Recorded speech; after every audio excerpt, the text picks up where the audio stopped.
Why you are coming here at Jantar Mantar from Tamil Nadu? நாங்கள் கடந்த March 2ஆம் தேதி கன்னியாகுமரியில் துவங்கி 12 மாநில பாஜக தவிர்த்த 12 மாநில முதலமைச்சர்களை சந்தித்து நேற்றைக்கு முன்தினம் டெல்லி வந்தோம். நேற்றைக்கு டெல்லியில் ஆம் ஆத்மி கட்சியினுடைய மாநில மூத்த அமைச்சர் கோபால் ராயை சந்தித்து பயணத்தை நிறைவு செய்தோம். நேற்று மேதா பட்கர் வேண்டுகோளை ஏற்று அங்கே ராம்லீலா மைதானத்தில் நடந்த போராட்டத்தில் பங்கேற்றோம். இன்றைக்கு நிறைவு நிகழ்ச்சியை இங்கே நடத்தி கொண்டிருக்கிறோம். பாராளுமன்றத்தில் விவசாயிகள் கோரிக்கை ஒழிக்க வேண்டும், பிரதமர் கொடுத்த வாக்குறுதியை நிறைவேற்ற வேண்டுகிற கோரிக்கையை முன்மொழிந்து இந்த பயணத்தை மேற்கொண்டிருக்கிறோம். விவசாயிகளுக்கு குறைந்தபட்ச ஆதார விலை நிரந்தர சட்டம் கொண்டு வருவோம். வேளாண் விரோத சட்டங்களை திரும்ப பெற்று விவசாயிகளோடு கலந்து பேசி விவசாயிகளுக்கான சட்டங்களை கொண்டு வருவோம். ஏற்றுமதி இறக்குமதி கொள்கைகளில் உள்நாட்டு விவசாயிகளுக்கான நலனை முன்னிறுத்துவோம் என்கிற கோரிக்கையெல்லாம் கொடுத்தார். ஆனால் கோரிக்கைக்கு உத்தரவாதம் கொடுத்து ஓராண்டு நிறைவு பெற்றுவிட்டது. இன்று வரையிலும் அதற்கான எந்த நடவடிக்கையும் பிரதமர் மோடி முன்வரவில்லை. எனவே பட்ஜெட் கூட்டத்திலும் இறுதிக்கட்ட பட்ஜெட் அடுத்த ஆண்டு பாராளுமன்றம் நடைபெறவுள்ள நிலையில் இதுவரையிலும் பட்ஜெட்டிலும் இது பற்றி குறிப்பிடவில்லை. எனவே ஒட்டுமொத்த இந்தியாவையும் மறு போராட்ட களத்திற்கு திருப்ப வேண்டும், மற்ற மாநில அரசுகளையும் நமக்கு ஆதரவு அளிக்க வேண்டும் என்கிற கோரிக்கையை கொள்கையாக கொண்டு இந்த பயணத்தை மேற்கொண்டோம். இந்த பயணம் முழு வெற்றி பெற்றிருக்கிறது. 12 மாநில அரசுகள் எங்களுக்கு உத்தரவாதம் கொடுத்து வாழ்த்து வழியனுப்பியிருக்கிறார்கள், ஆதரவு தெரிவிப்பதற்காக தெரிவித்திருக்கிறார்கள். அந்த வகையில் இன்றைக்கு நடைபெறுகிற இந்த நிறைவு நிகழ்ச்சி பிரதமரின் கவனத்தை ஈர்க்கும். பிரதமர் கொடுத்த வாக்குறுதியை நிறைவேற்றுவார் என்கிற எதிர்பார்ப்புகளோடு பயணம் நிறைவு பெற இருக்கிறது. சற்று நேரத்தில் பாராளுமன்ற நடந்து கொண்டிருக்கிறது. நாங்கள் பிரதமர் அலுவலகத்தில் கோரிக்கை மனுவை கொடுக்க இருக்கிறோம். लगातार ये बात उठ रही है कि किसान धरना प्रदर्शन कर रहे हैं और अभी जो बात हो रही है MSP की बात हो रही है, साथ में अभी एक कानून बनाने की बात आप लोग कर रहे हैं जिसमें मिनिमम सपोर्ट प्राइस एक कानून की तरह हो जाए। तो सरकार कहां तक पहुंची बात आपकी सरकार? During the protest 2020, where farmers across India they gathered in Delhi demanding MSP for the farmers produce. The protest went on for more than a year, but still nothing has happened for the farmers.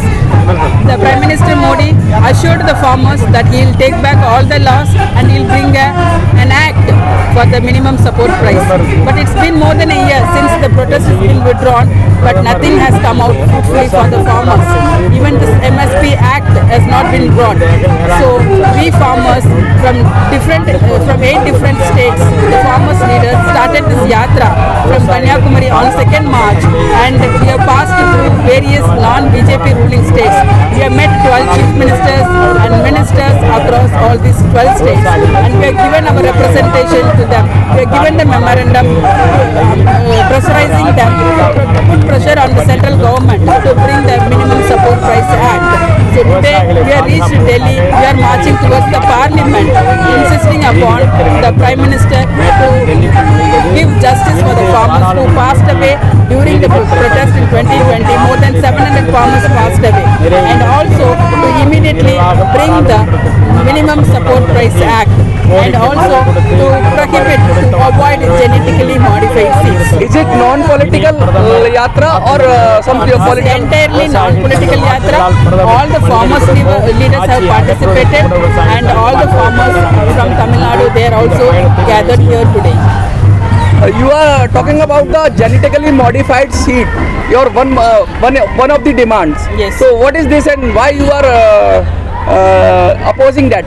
See, genetically modified seeds causing various diseases to the people, and some of them have been, for example, the cotton seeds, the genetically modified ones, even it was prohibited earlier, but still to encourage the corporates into the farming sector, the Prime Minister Modi government is allowing this genetically modified seeds, which farmers are totally against, and we are opposing this. Sir, लगातार ये बात उठ रही है. अभी संयुक्त किसान मोर्चा ने भी दिल्ली में रामलीला मैदान में बहुत बड़ा किसानों के लिए प्रदर्शन किया. क्या लगता है आपको, अब सरकार नींद से जागेगी? 3 बिल तो उन्होंने वापस किए, या फिर और ये आंदोलन बढ़ेगा? देखिए, लगातार 13 महीने दिल्ली की दहलीज पर किसान डटे रहे और सरकार की हठधर्मिता देखिए कि सरकार जब ये बिल वापस ले रही थी तब देश के प्रधानमंत्री ये बोल रहे थे कि आंदोलनजीवी आंदोलन कर रहे हैं। उसके बाद किसानों को इतना अपमानित शब्द कहने के बाद उन्होंने अपने जब ये बिल वापस लिए, उन्होंने कहा कि ये बिल दीपक के प्रकाश की तरह पवित्र हैं, पर मैं कुछ किसानों को समझा नहीं पाया। ये एक व्यंग करके उन्होंने बिल वापस लिए थे।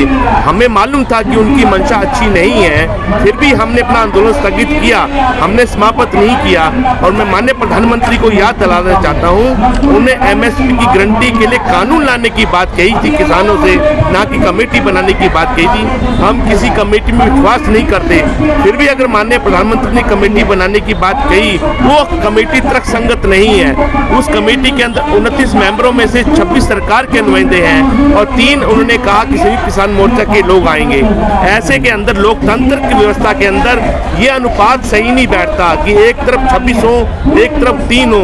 जब तक बैलेंसिंग पावर नहीं होगी, जब तक किसानों का पक्ष रखने वाले संयुक्त किसान मोर्चा के साथी उसी अनुपात में नहीं होंगे जिस अनुपात में सरकारी नुमाइंदे होंगे, तब तक आप इस कमेटी को समझिए कि ये एक छलावा है, ना कि वास्तव में धरातल पे काम करने वाली। क्या बिल वापस लेना अधूरी लड़ाई थी और अभी लड़ाई जारी है सरकार के खिलाफ किसानों की, और इसको 2024 तक खींचा जाएगा? पहली बात तो मैं बता देना चाहता हूँ, किसान कोई लड़ाई नहीं लड़ रहा। किसान अपने अधिकारों को लेकर दिल्ली की ओर आया है। सरकार को बता देना चाहता है कि हम वही किसान हैं जिन किसानों ने देश के अंदर हरी क्रांति लाकर देश का पेट भरने का काम किया। सीमा पे जो जवान लड़ाई लड़ता है देश के अंदर, वो किसान का बेटा है और किसान का अन्न खाकर ही वो देश की सीमाओं की रक्षा करता है। PDS के माध्यम से देश के अंदर अनाज इकट्ठा किया जाता है, उसका 60% अनाज देश के किसानों का जो अनाज है वो देश के जवान के काम आता है। और दूसरी बात बता देना चाहता हूँ, जो MSP के ऊपर सरकार बार बार अपने बात को बदलती नजर आती है, वो बड़ा दुखांत है। देश के अंदर MSP लागू हुई पड़ी है, पर 2 महीनों में, 1 महीने में MSP जो लगी हुई है वो लागू है। वो अधिकार गन्ना मिलों को मिला हुआ है कि न्यूनतम समर्थन मूल्य से नीचे उनकी चीनी का भाव बाजार में नहीं गिरेगा।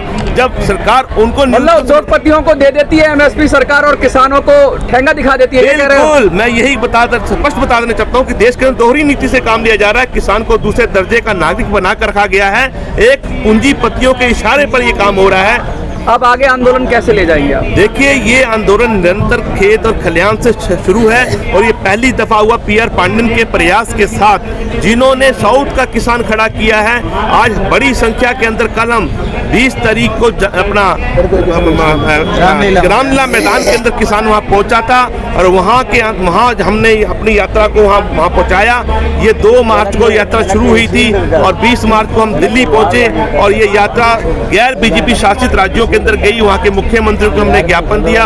उन मुख्यमंत्री ने हमें आश्वासन दिया कि देश की संसद के अंदर जहाँ अभी तक MSP को लेकर, शहीद किसानों को लेकर कोई चर्चा नहीं हुई, उनके मेंबर पार्लियामेंट देश की संसद के अंदर किसानों की बात रखने का काम करेंगे। Sir, your final message to the nation, what your final message? பிரதமர் கொடுத்த வாக்குறுதியை நிறைவேற்ற வேண்டும். விவசாயிகளை வஞ்சிக்கிற நடவடிக்கை கைவிட வேண்டும். விவசாய விளைநிலங்களை அபகரிப்பதை தடுத்து நிறுத்த வேண்டும். பேரழிவு திட்டங்களை அனுமதிக்க கூடாது. விவசாயிகளுக்கு குறைந்தபட்ச ஆதார விலை லாபகரமாக நிர்ணயம் செய்வதற்கான நிரந்தர சட்டம் கொண்டு வர வேண்டும். பிரதமர் கொடுத்த வாக்குறுதிகளை நிறைவேற்ற மறுத்தால் வரும் பாராளுமன்ற தேர்தலில் இந்திய விவசாயிகள் ஒன்றுபட்டு பிரதமர் பாஜக கட்சிக்கு எதிராக வாக்களித்து ஆட்சியை இறக்க தயங்க மாட்டோம். Thank you so much. Thank you.